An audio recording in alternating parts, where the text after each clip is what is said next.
menjadi salah satu permintaan pasar kerja terkait dengan skill ataupun kompetensi. Dan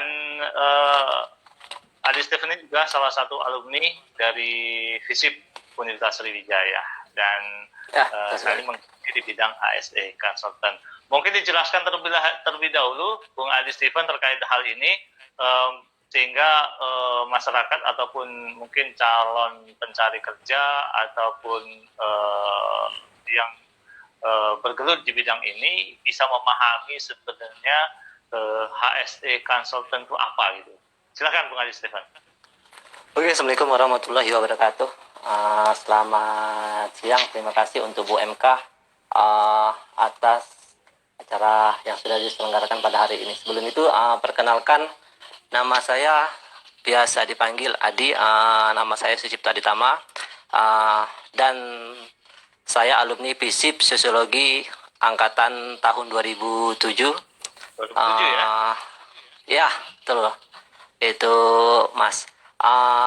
Saat ini saya bekerja di HSE Konsultan PT Lapi Konsultan Indonesia, kantornya di Jakarta, dan proyeknya untuk pekerjaan jargas, jaringan gas rumah tangga, dan membawai naungan dari PT HK, PT SAS, dan PT MGP.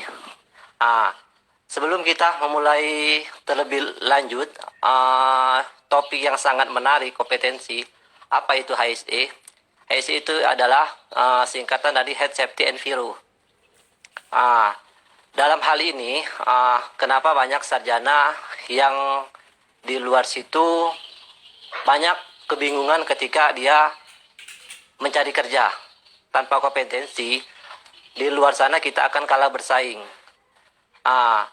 Bagaimana cara mendapatkan kompetensi tersebut? Dengan mengikuti pelatihan. Banyak faktor khusus yang saya ikuti, ahli K3 umum. Ahli K3 umum telah diatur dalam Undang-Undang Nomor 1 Tahun 1970 yang diwajibkan sebagai seorang HSE atau ahli K3 umum diwajibkan mengikuti pelatihan AK3 umum dari Kemenaker, Kementerian Ketenagakerjaan Republik Indonesia. Untuk ini saya mau memberikan tips-tips untuk para pencari kerja ataupun adik-adik yang lagi mencari kerja. Kita harus bisa mindset ke depan. Ketika saya tamat harus menjadi apa? Kita harus ambil pelatihan yang kira-kira menurut kita harus pelatihan seperti apa. Kalau kita mau bekerja di suatu perusahaan, itu harus memiliki kompetensi yang namanya AK3 umum. Untuk pelatihannya itu selama 2 minggu. Dan untuk sertifikasinya itu paling cepat 3 bulan dan paling lama 6 bulan. Dulu saya berpikir, apakah saya bisa seperti ini? Banyak teman-teman di luar sana yang sudah mengambil ahli K3 umum, tapi dia hanya mengambil saja, tidak memperbaiki seperti CV-nya, terus pergaulannya, jaringan, karena number one, channel nomor 1. Mungkin dari situ kita akan belajar dan terus belajar. Baik, satu hal mungkin yang saya ingin saya dalami di sini adalah sekarang ini kan banyak sekali persaingan kerja lah ya, di depan mata. Kita bilang bahwa bonus demografi sudah luar biasa dan juga keterbatasan bursa kerja. Dan sertifikasi ini menjadi salah satu yang sekarang didengungkan juga oleh pemerintah. Apakah saat ini, kalau menurut pantauan Anda di lapangan yang bergelut di bidang HSE ini, apakah para pencari kerja ini sudah mewajibkan terkait dengan sertifikasi? Ya, diatur dalam undang-undang ya. Setiap perusahaan wajib mempunyai dalam Undang-Undang Nomor 1 Tahun 1970, setiap perusahaan yang berisiko tinggi atau yang mempekerjakan 100 orang diwajibkan 1 orang HSE atau safety. Karena kenapa? Risiko yang tinggi tanpa diwakili dengan pengawasan yang sangat ketat, banyak terjadinya insiden-insiden di suatu perusahaan. Karena HSI ini dia perpanjangan dari Kemenaker. Perpanjangan dari Kemenaker, terus mewajibkan setiap tenaga kerja harus memiliki kompetensi, yaitu ahli K3 umum. Ahli K3 umum itu hanya cangkupan untuk sementara pencari kerja. Dia dibagi lagi dengan keahlian-keahlian yang lain, dari auditor, dari supervisi perancang dan sebagainya, teknik ahli listrik, terus AK3 kedokteran dan sebagainya.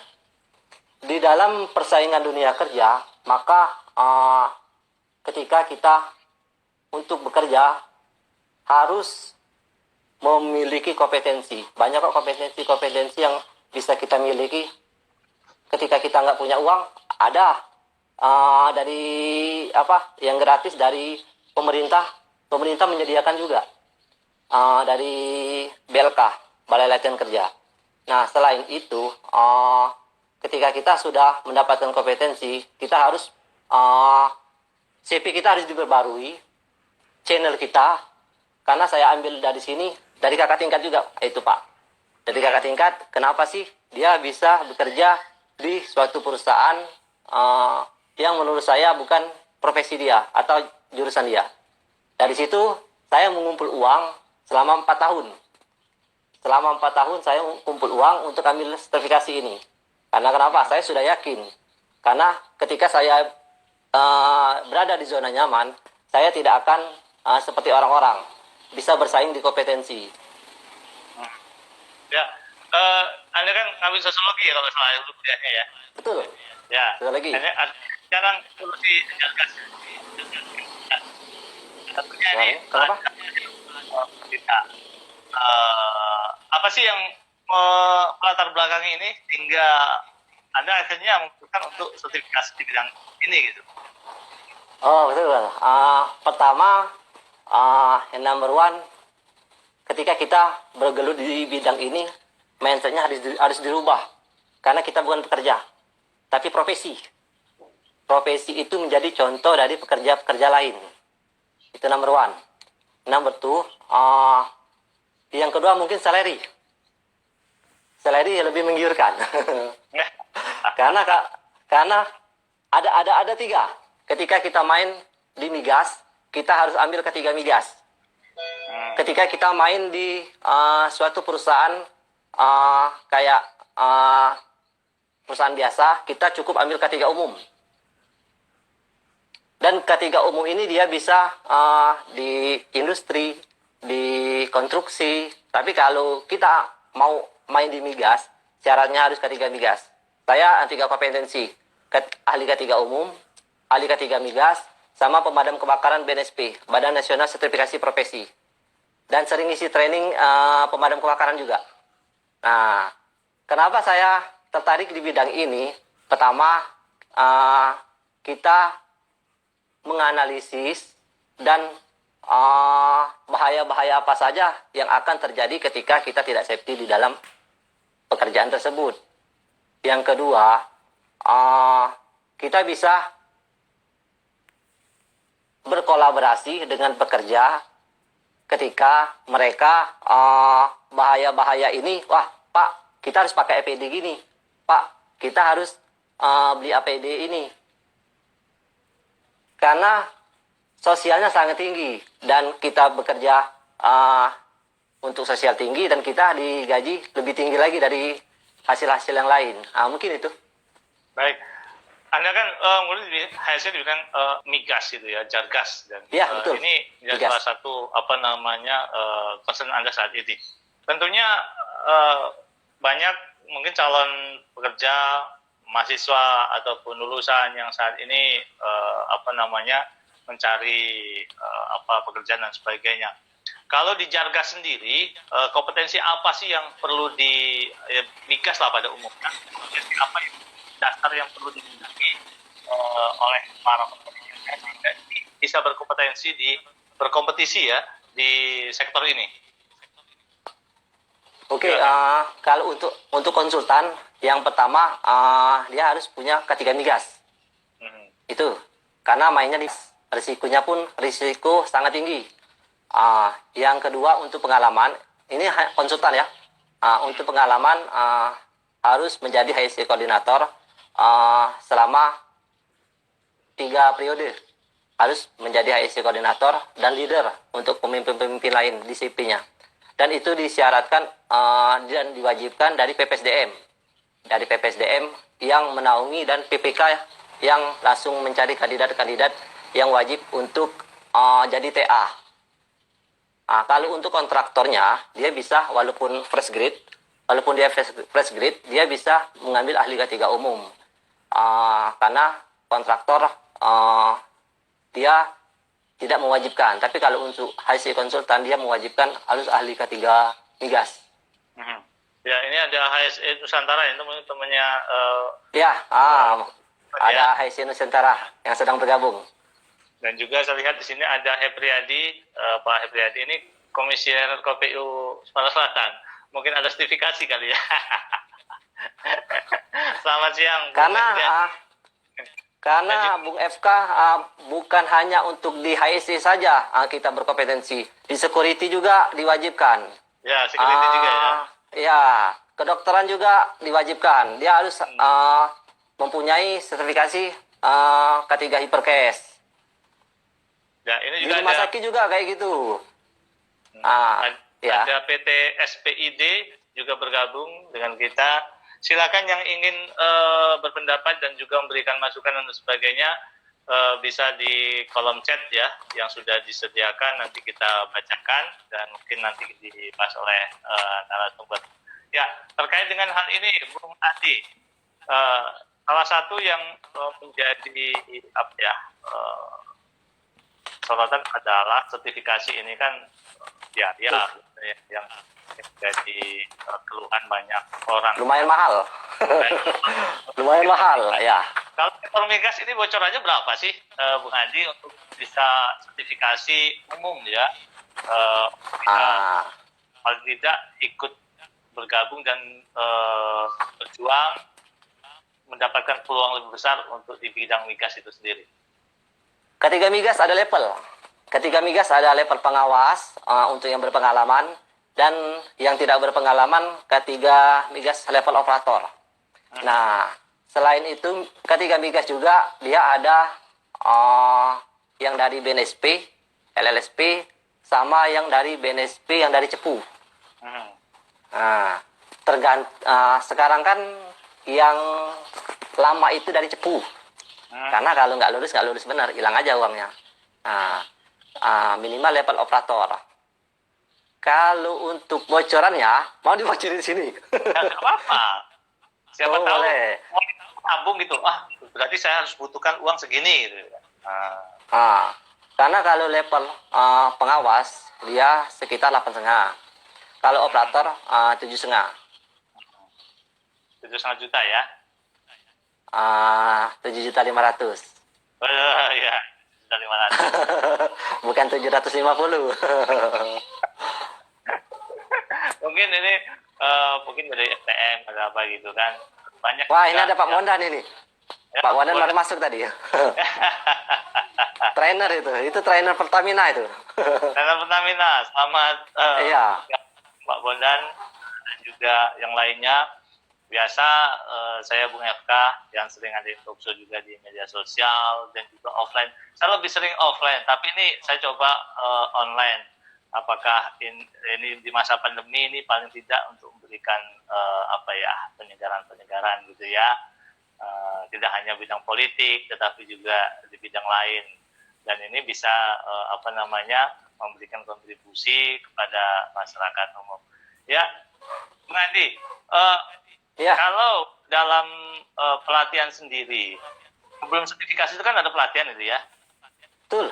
Ya, itu dibutuhkan berapa lama untuk para calon tenaga kerja untuk melakukan pelatihan, terutama di sektor migas? Oh, cantik pertanyaannya. Sangat suka saya pertanyaannya. Kalau untuk K3 migas, dia paling cuma 6 hari. Beda dengan ahli K3 umum. Ya, ahli K3 umum kayak gini, Bung. Ini bukunya kayak gini. Ini ahli K3 umum. Wow. Jadi mau Ini kuliah ahli lagi. K3 umum. Wah, kayak gitu kira-kira. Ini ahli K3 umum, gedenya kayak gini. Kalau ahli K3 migas, bukunya bukan model kayak gini. Dianya lebih tipis lagi. Karena dia spesifikasi, beda ahli K3 umum sama migas. Dia lebih spesifikasi terhadap alat. Alat yang digunakan. Seperti gas detektor, terus pernapasan SCBA dari tabung, terus mengecek tekanan udara. Beda ahli K3 umum. Kalau ahli K3 umum dia berupa teori dan buku praktek. Kalau K3 migas dia berupa praktek dan menggunakan alat. Ya. Itu berapa lama kalau K3 umum? Kalau tadi yang ini kan cuma 6 hari gitu kan? Ya. Kalau ahli K3 umum dia sekitar 2 minggu. 2 minggu 2 ya? minggu pelatihan. Terus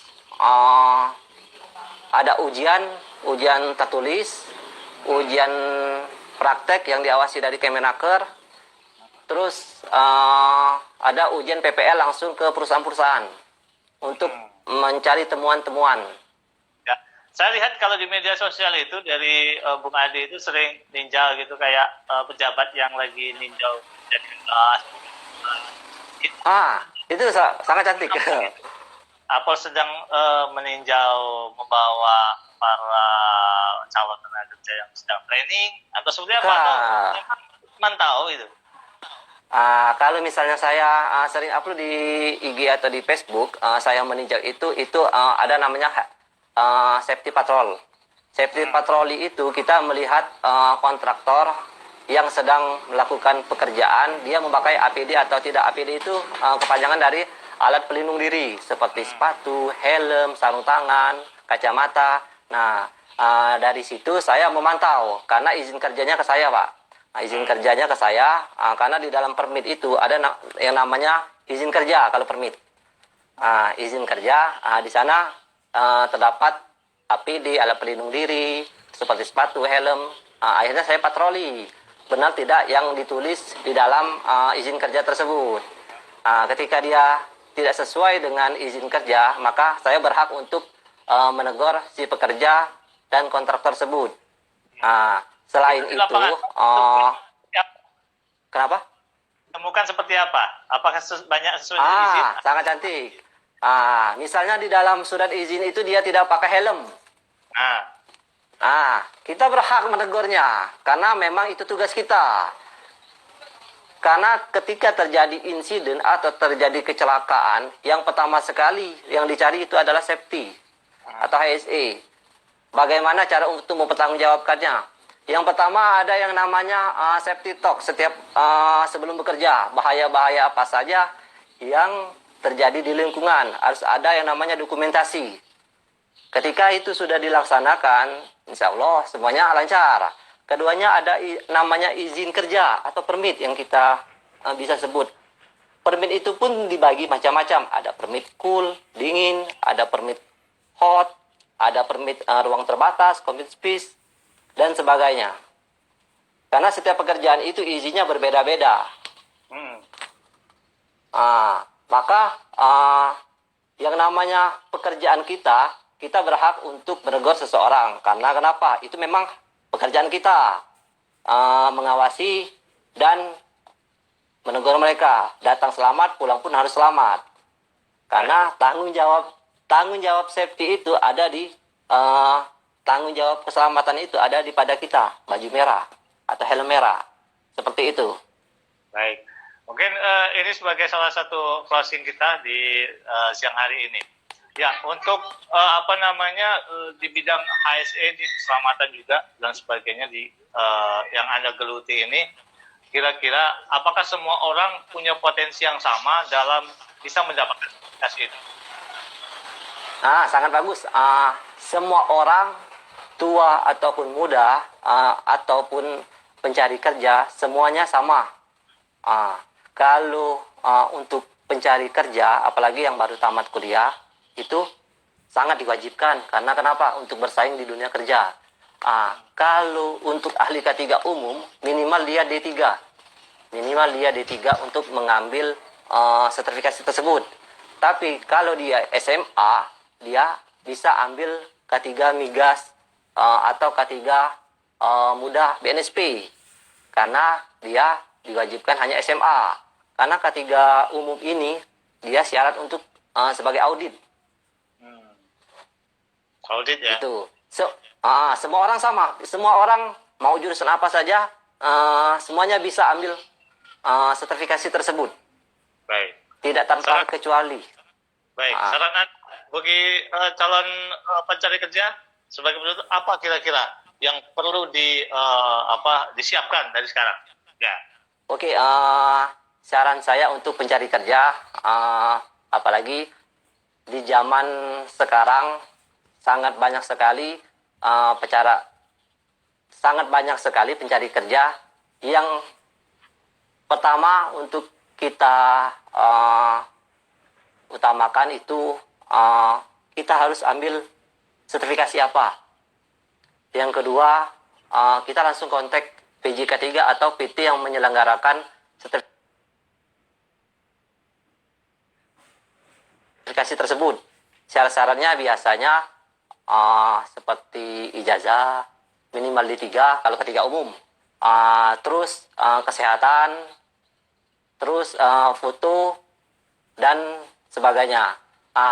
Untuk yang masih belum mempunyai uang, karena K3 umum ini ada dari Prima yang sedang bergabung PJK3 juga.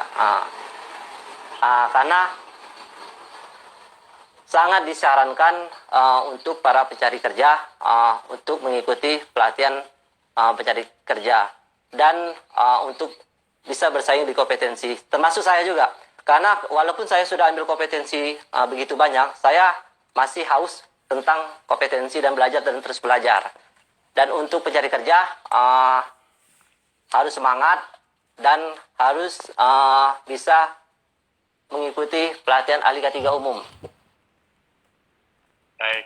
Terima kasih Bung Adi Steven sudah bergabung dan memberikan penjelasan begitu gamblang sehingga ini bisa memberikan pencerahan lah kepada para generasi muda kita yang ingin bergelut di bidang migas dan sebagainya. Ini yang harus dibutuhkan dan sebagainya, dan tentunya diharapkan ini bisa bermanfaat bagi masyarakat dan juga bagi para pencari kerja yang saat ini bersaing di bursa kerja. Terima kasih Bung Steven. Kita ketemu lagi di lain kesempatan.